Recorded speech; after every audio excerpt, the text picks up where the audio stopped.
할렐루야. 3월 20일 수요일 아까베 시간이 찾아왔습니다. 마가복음 13장 14절로 27절까지의 말씀을 가지고 읽는 자는 깨달을진저 라는 제목하에 함께 은혜 나누기 원합니다. 예수님은 성전의 아름다움에 관한 제자들의 말에 반응하시면서 성전이 파괴될 것에 대해 예언하셨습니다. 예루살렘의 멸망이 있을 것이고 또 예수님을 따르는 자들에 대한 핍박이 일어날 것이며 전 세계에 복음이 전포되는 것, 그리고 인자가 오심, 종말로 이어지는 표적에 대한 말씀들을 주시죠. 13장은 전체적으로 앞으로 올 위기에 직면해서 방심하지 말고 인내하며 신실하라 라고 하는 명령이 주된 내용으로 주어지고 있습니다.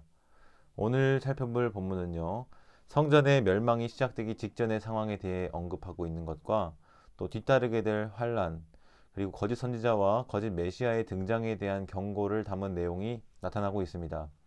어제 다룬 본문에서도 앞으로 닥칠 환란에 대해서 예언을 주었지만 오늘 본문은 유대라는 특정 장소와 더불어서 구체적인 상황에 처한 인물들 각각에게 요청하는 내용이 무엇인지를 상세하게 묘사하고 있다는 점에서 차이가 있습니다.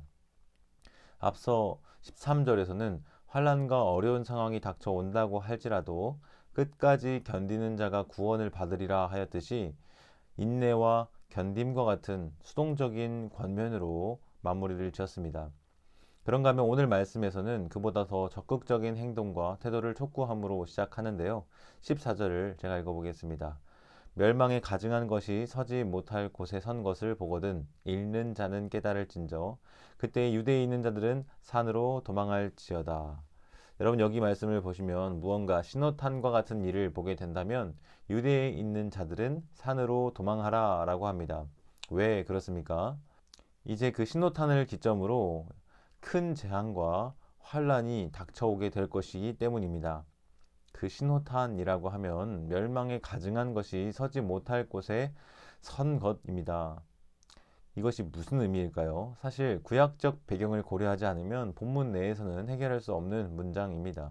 이 구절은 다니엘서로부터 인용된 말씀인데요. 11장 31절 말씀을 보시면 군대는 그의 편에 서서 성소 곧 견고한 곳을 더럽히며 매일 드리는 제사를 폐하며 멸망하게 하는 가증한 것을 세울 것이며. 여러분, 이 구절을 보시면 군대가 성소 곧 견고한 것을 더럽힌다고 합니다. 제사를 폐하고 그곳에 멸망하게 하는 가증한 것을 세울 것이다. 다니엘은 예언하고 있는데요. 또한 이와 유사한 표현이 다니엘서 12장 11절에서도 언급이 됩니다. 매일 드리는 제사를 폐하며 멸망하게 할 가증한 것을 세울 때부터 1290일을 지낼 것이요. 여러분이 다니엘서 예언의 말씀을 배경으로 오늘 본문을 본다면 서지 못할 곳이라 함은 제사를 드리는 성전의 성소를 일컬음을 알 수 있습니다. 그곳에서 매일 드려지는 제사를 없애는 때가 온다고 하는데요. 그러면 멸망에 가증한 것이라고 하는 것은 무엇일까요? 그것은 아마도 부정한 어떠한 것에 대한 표현일 것입니다. 성전 안에 있는 성소에서 그 자리에 있어서는 안 되는 부정한 무엇인가를 세우는 일인 것이죠. 대체로 학자들은 이 다니엘서의 예언이 시리아 안티오코스 에피파네스 4세라고 불리는 그 인물에 의해서 성취된 것으로 봅니다. 주전 168년에 예루살렘 성전에서 돼지 피로 제우스 또 주피터에게 제사를 지내도록 지성소에 그 신을 위한 제단을 세운 사건을 가리킨 것인데요. 사실 이 일은 예수님 시대보다 이미 130여 년 정도 앞서서 일어난 사건으로서 이미 유대 역사 속에서 성취된 일이라 볼 수 있습니다. 그렇다면 예수님은 지금 다니엘서에 사용된 그 용어, 표현들을 사용하시면서 예수님 시대 이후로 그와 유사한 사건이 다시 일어나게 될 것임을 예언하신 것이라 볼 수 있겠습니다. 이에 대해 몇 가지 설명이 있는데요. 하나는 적그리스도를 지칭하는 것으로 이 가증한 것을 해석할 수 있고요.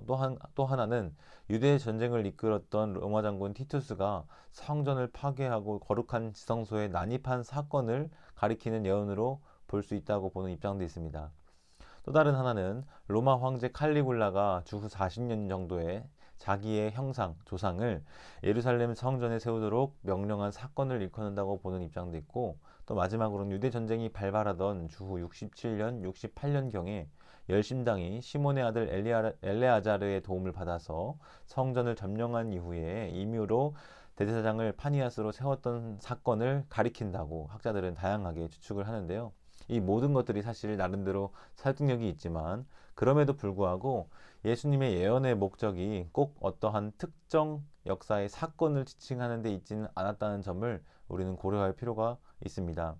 예수님께서 이 말씀을 주신 이유는 그와 같은 이전 역사가 장차 다시 반복될 수 있음을 밝히심으로써 23절에서 언급하시듯이 너희는 삼가라, 너희는 깨어 있어라, 너희는 정신을 차리라 라고 하는 것을 미리 말하여 주시고 계신다는 점에 조금 더 무게를 두는 것이 좋겠습니다. 앞서 소개한 이 네 가지 상황의 전부 속에서 제자들은 예수님이 말씀하신 예언을 떠올리면서 경각심을 가졌을 것입니다. 또 교회가 저마다의 시대를 지나면서 예수님의 그와 같은 예언의 말씀을 자신의 상황에 대입하여 적용하면서 교회도 경각심을 가지려 했을 것입니다. 그렇다면 마찬가지로 2000년 이후에 살아가고 있는 오늘은요. 비록 우리가 유대에 있는 자들은 아니지만 예수님이 예언하신 말씀과 같은 그런 신성모독적인 일들이 우리 앞에 일어나는 상황들을 보게 될 때 우리는 예수님이 제자들에게 일러주시고자 했던 것이 무엇인지를 깨닫고 행해야 할 것입니다.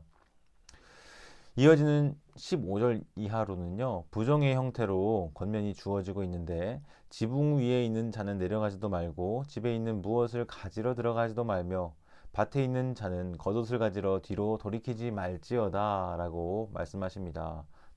내려가지 말고 또 가지러 들어가지 말고 뒤로 돌이키지 말라. 이와 같은 부정 명령에는요. 구약에 나타난 롯의 부인의 행동을 떠올리게 합니다.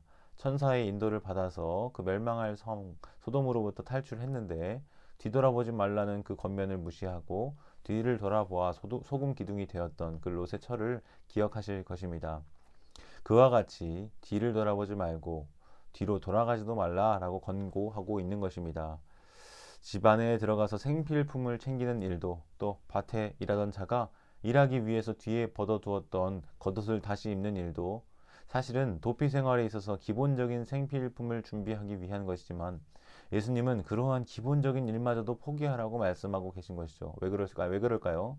얼마나 총각을 다투며 진행될 일인지를 부각시키는 것이죠. 극히 긴박한 상황을 보여주고 있는 것입니다. 그뿐 아니라 17절을 보면 그날에는 아이 벤 자들과 젖 먹이는 자들에게 화가 있으리로다 라고 합니다. 왜 그렇습니까? 아이 벤 임산부는 거동에 제한이 있죠. 빠르게 도망하거나 신속하게 이동하기가 쉽지 않습니다. 젖 먹이는 자들도 어린 아이를 챙기느라 아무래도 어려움이 많겠죠. 그렇기 때문에 이러한 재난과 큰일이 일어나게 되면 그들이 가장 먼저 큰 해를 입게 될 것이기에 화가 있을 거다라고 말씀하시는 겁니다. 18절에는 보면 또 이러한 일이 겨울에 일어나지 않도록 기도하라 라고 말씀하십니다. 여러분 겨울은 어떻습니까? 기본적으로 춥습니다. 특별히 피난 상황에서 추운 계절은 몹시 괴로운 상황을 낳게 되죠. 먹을 것을 구하기도 어렵고 마실 물을 구하기도 쉽지 않습니다. 몸을 누이기도 어렵고 추위를 감내하기 위해서 더 많은 에너지를 또 열량을 필요로 하게 되죠. 그로 인해서 더 많은 피해를 가져올 수 있는 것이 바로 그와 같은 겨울이라는 것입니다. 차라리 봄이나 여름, 가을이면 불행 중 다행일 터인데 이 겨울에 이러한 재난을 맞이하게 된다면 그보다 훨씬 더 괴로울 것이기 때문에 말씀하신 것이죠. 이 일은 환란의 날이 될 거라 말합니다. 시초부터 지금까지 이러한 환란이 없었다고 말할 정도로 심각한 환란의 날이라 말하시죠. 사실 이게 과장법이기도 한데요. 그러나 그만큼 심각한 재난이 임박할 것임을 말씀하고 계십니다. 그때에 21절, 22절에 나타나듯이 거짓 그리스도, 거짓 선지자들도 일어나게 될 것임을 말씀을 하시는데요. 그들이 행하는 거짓 기적들이 너무나도 인상적이기 때문에 할 수만 있으면 택하신 자들까지도 미혹하려고 그들이 시도할 거다 말씀을 하십니다. 그러한 이유로 예수님은 그와 같은 환란의 날에 앞서서 경고를 주십니다. 23절 너희는 삼가라 내가 모든 일을 너희에게 미리 말하였노라. 여러분 이 말씀은 사실 그 어떤 말씀보다 복잡합니다. 예수님 당시에 원래 청중이 있었을 테고 또 마가복음이 기록될 때는 그 예수님이 말씀하신 시점으로부터 조금 떨어진 그 말씀을 받는 수신자 교회가 있었을 것이고, 그렇고 오늘은 또 우리가 이 말씀을 듣고 받는 시점이 언제입니까? 2000년 이후의 시점이죠. 이렇게 새 청중을 고려해야 하기 때문에 이것이 다소 난해한 점이 있긴 한데요. 먼저 여러분, 예수님은 자기 제자들에게 말씀하고 계신 것이죠. 또 예루살렘에서 도망하라고 하는 경고는요, 특히나 그들에게 적용이 될 것입니다. 두 번째로, 그러나 마가는 그 당시에 교회에 말하고 있고 그들은 동일한 핍박과 순교의 가능성에 직면하고 있다는 사실을 우리는 생각을 해볼 수가 있겠습니다. 그렇다면 세 번째로, 우리는 그로부터 2000년 지난 오늘날을 살아가고 있는데 이 말씀이 우리 교회에 어떤 의미가 있을까요? 그것은 이와 같은 어려움의 때에 영적으로 부지런할 필요가 있고 거짓 선생들에 대해서 주의를 기울여야만 하며, 또한 종말론적인 열광의 위험, 박해의 현실 등의 주제를 우리가 함께 놓고 고려해 볼 수 있겠습니다.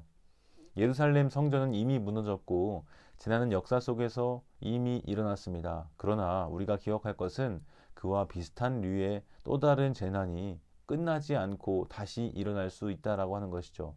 14절에 나타났던 삽입구, 읽는 자는 깨달을 진저라고 하는 말씀은 오늘날 이 말씀을 듣고 읽고 받는 우리 모두에게 동일하게 도전합니다.